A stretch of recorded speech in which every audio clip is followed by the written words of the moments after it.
How do we connect employees to the local project? So through the PollStream platform, we developed an interface where we actually did a description of the 12 projects we were going to be profiling in our branch advertising and in our television advertising and in our YouTube documentaries, which we also did, and I forgot to mention, they are fabulous and beautiful as well. So we allowed employees to select the project from the list below. We assumed that folks in New Brunswick, in Bathurst, New Brunswick, are going to pick the project in New Brunswick, but we gave them an option of all 12. They could pick whatever they wanted, and we gave them an example, a brief description of what we were funding, and we then said to them, do you want to read more about this? Many of them did, and when they clicked on Show More, it showed them more about the project. I think that I don't show that screen, David, sorry.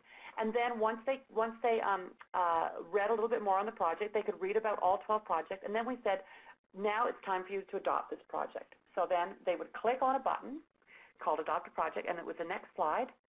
And the Adopt-a-Project process really was, next one please, was we were asking them 5 really easy questions about the RBC Blue Water Project.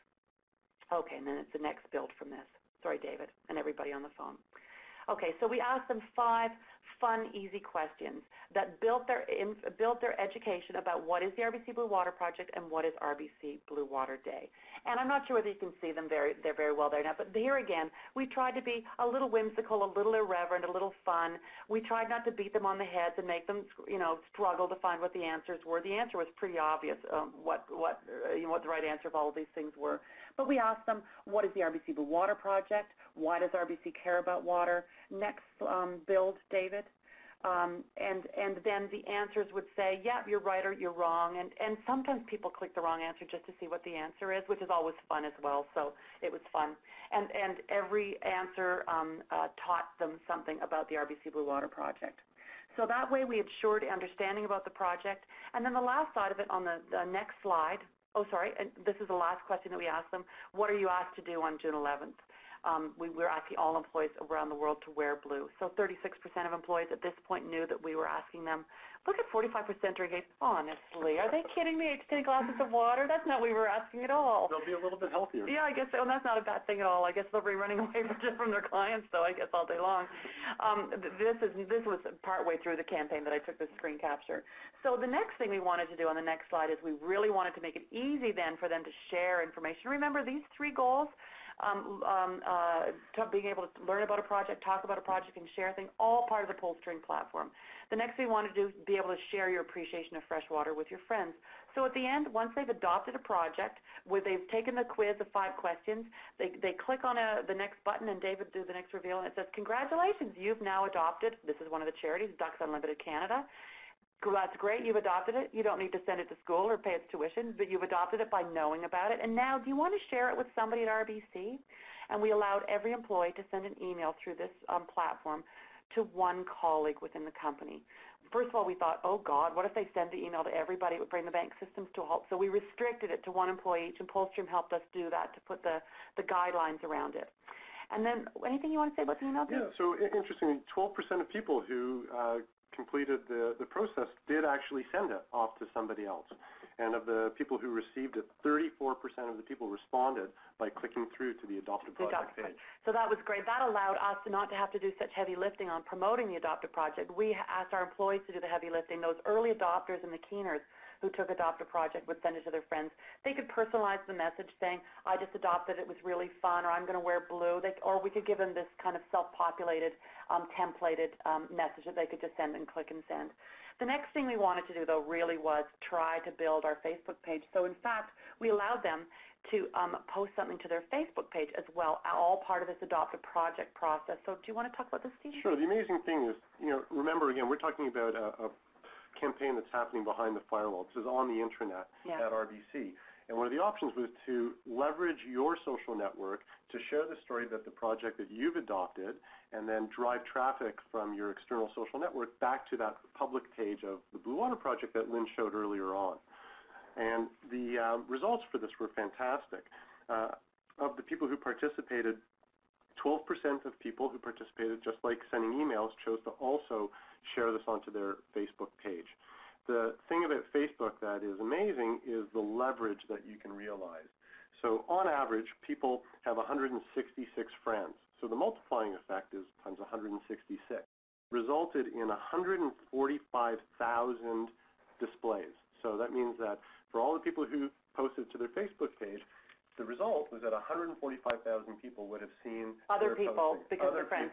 So that's the number of people who put it on times 140 friends. Right, times 166. Yeah, okay. And it drove a click-through rate back of 0.25%. So that is very comparable with a good external media buy.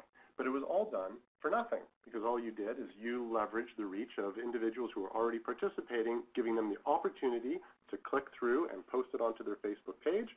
And from there, it's network effects. It just happens and delivers these results that you would have to spend a lot of money to try and buy 145,000 impressions.